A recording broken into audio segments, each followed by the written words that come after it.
तावत् क्लेशावहं नृणाम् उपसर्गमहात्मः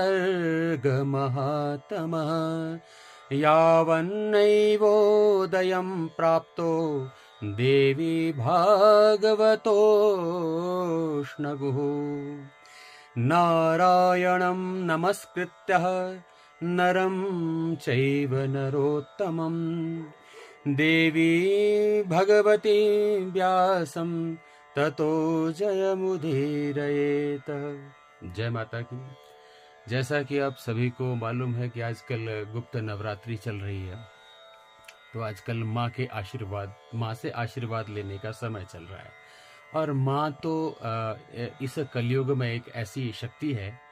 अब देखिए, सांसारिक माँ, जो सांसारिक माँ है, यदि आप इससे कुछ भी मांगते तो कैसे एकदम से दे देती है। तो अब सोचिए, वो तो जगत जननी है, पराम्बा है, वो तो सबसे जल्दी अति शीघ्र प्रसन्न होने वाली है। देवी भागवत में बड़ी सुंदर व्याख्या की गई है।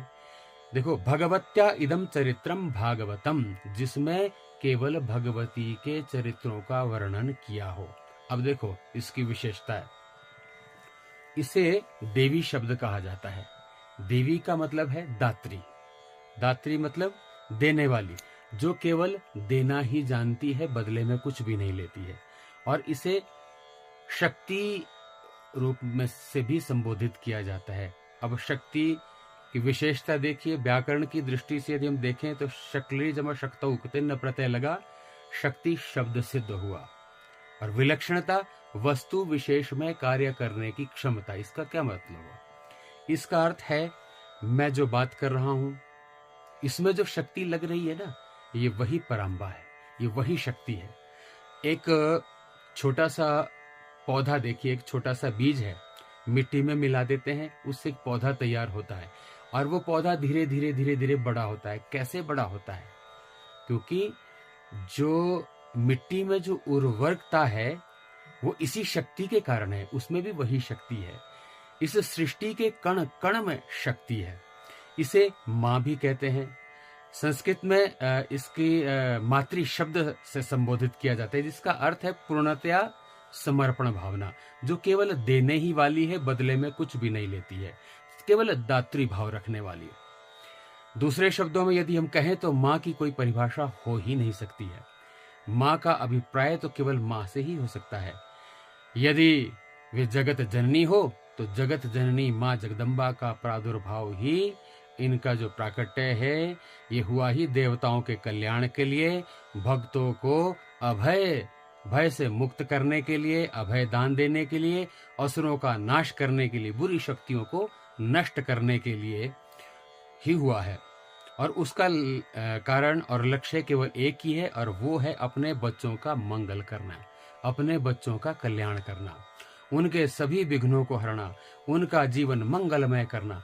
दुर्गा सप्तशती में भी लिखा है, चिते कृपा समर निष्ठुरता च दृष्टा, कि अर्थात हृदय में चिते कृपा, हृदय में कृपा और युद्ध में निष्ठुरता की नीति जगदम्बा में स्पष्ट रूप से दिखाई देती है।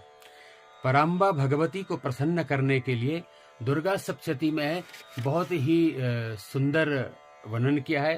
दुर्गा सप्तशती में कहते हैं, सैषा प्रसन्ना वरदा नृणाम भवति मुक्तये, अर्थात वरदायिनी भगवती ही प्रसन्न होने पर मनुष्य की मुक्ति का कारण बनती है।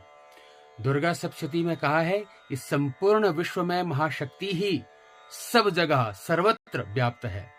इस ये देवी भागवत के अनुसार भी शुंभ देवी से कहता है, अरे अभिमानी, तू दूसरी शक्तियों के बल पर लड़ रही है। तब उत्तर देते हुए देवी कहती है, क्योंकि जब उस दैत्य ने कहा कि तू तो कहती है कि मैं अकेली हूं, लेकिन ये देख तेरी कितनी सारी शक्तियां युद्ध कर रही है।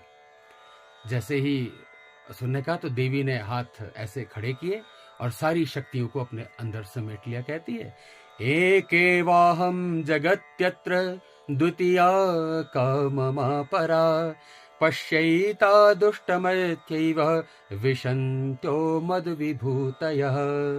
अर्थात, अरे दुष्ट, इस संसार में केवल अकेली मैं ही हूँ, मेरे अतिरिक्त और दूसरा कौन है?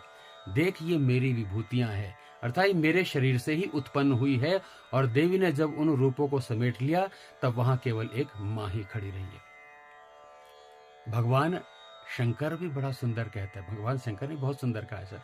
भगवान शंकर कहते हैं, ईश्वरोऽहं महादेवी केवलम शक्ति योगता, शक्ति बिना महेशानी सदहं शवरूपकः, शक्ति युक्तो यदा शिवोऽहं सर्वकामदः।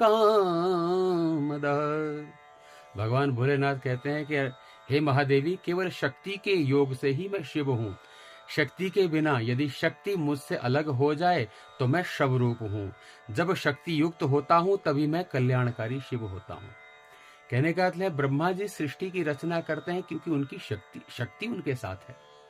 भगवान विष्णु पालन करते हैं, भगवान शंकर जो है संहार करते हैं। जो भी कुछ कारण करते हैं वो सब शक्ति के कारण ही सब कुछ हो रहा है इस संसार में। अब देखिए, यही कारण है कि स्त्रियों को भी सम्मान दिया, शक्ति को विशेष महत्व दिया गया है हमारे सनातन में। जगतः पितरौ शब्द आया है, पितु शतगुणा माता पूज्या सर्वत्र वंदितः। इस वचन के अनुसार जगतः पितरौ, पितरौ शब्द की व्याख्या में भी चमत्कार देखिए। माता च पिता च पितरौ, मतलब शक्ति रूपा वैसे ही अंतर्भूत है जैसे अग्नि में दाहकता है, वैसे ही इसमें पितरौ शब्द में माता समाई हुई है।